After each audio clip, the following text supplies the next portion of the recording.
நண்பர்களே, நம்ம சவுதியில இருந்து ஊருக்கு போறதுக்கு முன்னாடி 24 மணி நேரத்துக்குள்ள இந்த ஏர் சுவிதா ஃபார்மை ஃபில் பண்ணணும். அதை எப்படி பண்றது அப்படிங்கறது இந்த வீடியோல பார்ப்போம். நீங்க கூகுள்ல வந்து ஏர் சுவிதான்னு நீங்க டைப் அடிச்சீங்கன்னா உங்களுக்கு இதே மாதிரி ஓபன் ஆயிரும். இதுல ஒரு 4 ஸ்டெப் இருக்கு. அதை ஒன் பை ஒன்னா பார்ப்போம். பாஸ்போர்ட்ல உள்ள மாதிரி முழு பெயர், அப்பா பெயர், அதுக்கப்புறம் கீழே வந்து ஆனா பெண்ணா கொடுங்க. இந்த நாடுகளுக்கெல்லாம் போயிட்டு வந்திருக்கீங்களா இல்லன்னா கீழே லாஸ்ட் பாக்ஸ்ல டிக் கொடுத்துருங்க. அடுத்தது இந்தியான்னு கொடுங்க, பாஸ்போர்ட் நம்பர் கொடுங்க, வயசு கொடுங்க, எந்த தேதியில எந்த டயத்துல இறங்குறீங்க அதை கொடுங்க.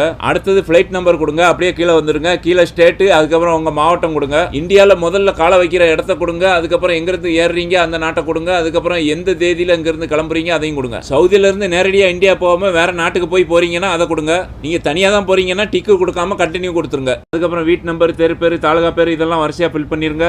அதுக்கப்புறம் பின்கோடு கொடுங்க. மறக்காம இமெயில் கொடுங்க. அதுல தான் உங்களுக்கு வந்து ஃபார்ம் வரும். கீழே உங்க மொபைல் நம்பரை கொடுத்துட்டு அதுக்கப்புறம் சென்ட் ஓடிபி கொடுத்தீங்கன்னா ஒரு பாக்ஸ் வரும். அதுல ஓடிபியை போட்டுருங்க. அடுத்தது ஒரு ஆரஞ்சு டிக்கு ப்ளூ டிக்கை போட்டுட்டு அதுக்கப்புறம் சப்மிட் கொடுத்தீங்கன்னா உங்களுக்கு இமெயில்ல ஃபார்ம் வந்துடும்.